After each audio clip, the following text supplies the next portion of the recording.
Locksmiths and how to avoid being scammed by them is one of our top stories this morning, and you're welcome to share your story with us by calling 0800 731 2000. Jim Davis at breakfast. BBC Radio London. Let's get into this, because being locked out of your home can leave you feeling desperate for help, can't it? And that's exactly when locksmith scammers can strike. Rogue companies are using a so-called bait and switch tactic to take advantage of customers in need. Maureen and Eric fell foul of this particular scam. Here they are speaking to our investigations reporter Jessica Ewer. And he quoted you 50 quid. 45, 50 quid to come out. That was to start with, wasn't it? Yes, yeah. And how much did you end up paying in the end? 2,802. It's shocking, that, isn't it? Stefan George is the director of the Master Locksmiths Association and joins me now. Stefan, good morning. Good morning. What's your reaction to that story in particular? Unfortunately, not surprised, but very frustrated. Not surprised because at the MLA, the Master Locksmith Association, we've seen a 66% increase in complaints about rogue locksmiths since we started recording complaints back in 2021. And frustrated because not only is this having a terrible effect on consumers, but it's also having an effect on the industry as a whole. It's tainting all locksmiths. And the really frustrating thing is that there's actually something that's relatively quick, relatively simple that could be done that could have a massive effect on this. Which is what? And that's basically that UK-based search engines should look at restricting locksmiths from advertising on their platforms. The reason I say that is what happens is, as you said, this is it's a distress purchase. Somebody's locked out, they don't know what to do, and they get on their phone, they search for a locksmith, and these scammers are paying substantial amount of money to be at the top of search engines, because people think, oh, well, if you're at the top of a search engine, you must be good. No, being at the top of a search engine just means that you've got a big budget. They also tend to see a relatively low price. It's interesting that you mentioned that Jessica mentioned 45 to 50 pounds. In the industry, they're called the 49ers because the price that tends to be advertised is something like £49. Mm-hmm. And there's that old adage, if something seems to be too good to be true, then it probably is. Well, realistically, what should you expect to pay for an emergency call out in a situation like that?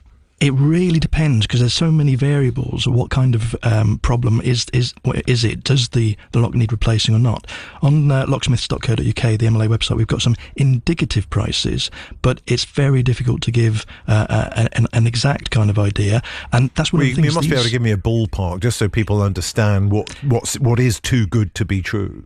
It'll certainly be more than the £49 that's quoted, and significantly less than what's actually been charged. Right, okay. 100, 110. It depends on time of day, location, etc.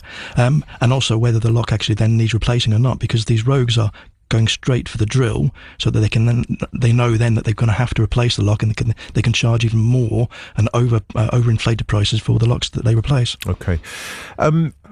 What about more regulation? Because, of course, a lot of these operators are working outside of the realms of people like yourselves and the industry bodies that are there to govern the reputation of other locksmiths. So how can more regulation, or could more regulation, help here in this particular sector? Well, firstly, I think that the trading standards officers, they need more funding. We work closely with them. We try to help them where possible, but they are underfunded. So some more funding going into that. Looking at why the search engines aren't regulating who they allow to advertise on their platforms. It's interesting to know that actual Google, they've actually restricted locksmiths from advertising in certain markets: Germany, the Netherlands, Belgium, and one of the Scandinavian countries. So if they're doing it there, they know that there's a problem, so why not do it in the UK as well? Well, essentially, they're facilitating crime, aren't they, by allowing rogue operators to advertise? They are absolutely enabling this. The only way that the rogues are getting in front of their customers is through these adverts, because the companies don't last long enough to get any sort of organic kind of search results. They have to pay for them. Okay. Well, the internet providers we're talking about aren't here to speak for themselves, but I'm sure they'd have a viewpoint on that. Meanwhile, the onus is left on the consumer, isn't it, to ensure that they're not going to fall into the snare of these rogue operators. So what is your top advice on how to avoid being caught out? So our top advice is know who you're going to use before you need them.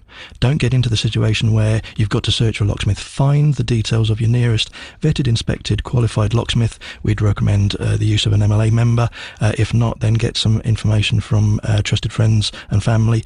Put their number into your mobile phone. That way you know who you're going to use. If the worst happens, then you don't have to search. You're not going to get caught out and use a bona fide locksmith. Okay. And what about recommendation? Does that help?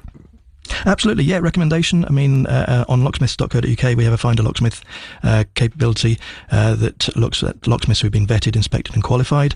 But also word of mouth. Find somebody, a trusted family or friend, who's actually used one, and use their details. But start with an industry body to find a vetted locksmith rather than just Googling it. Absolutely, and then also check their accreditation, because sometimes people will say something and it's not quite true. So if, for example, a company claims to be MLA approved, they will be on the MLA website. If they're not, then there's something going on. Okay. All right. Thanks very much, Stefan George there from the Master Locksmiths Association.